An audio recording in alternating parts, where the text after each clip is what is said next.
Peut-être il y en a, c'est qu'il y a le fameux site, tout simplement, les Journées mondiales, qui est utilisé par beaucoup de community managers pour aider à créer le contenu, pour faire des campagnes, et même par rapport à des journées, par exemple la Journée mondiale du livre ou la Journée mondiale de l'environnement ou la Journée sans cigarettes. Mais bien évidemment, on revient à c'est quoi l'actualité, c'est quoi la Journée mondiale. Par exemple, disons, moi, je dis, moi et mon équipe, allez, notre marque cette année, elle va faire une campagne genre les Tunisiens qui, ou n'importe quel pays, allez, on va célébrer la journée internationale de la protection de l'environnement.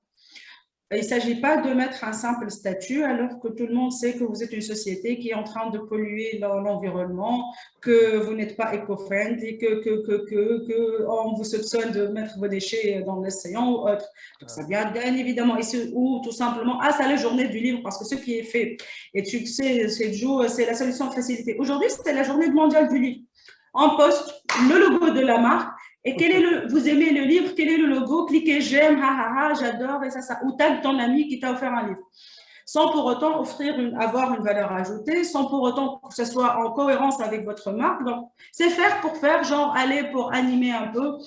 Comme vous le savez, bah, pour la création de contenu, c'est pas évident de trouver toujours des idées de contenu fraîches et d'avoir un calendrier éditorial. Et à un certain moment, on s'essouffle et on a l'impression d'avoir tout dit, on n'a plus rien à dire.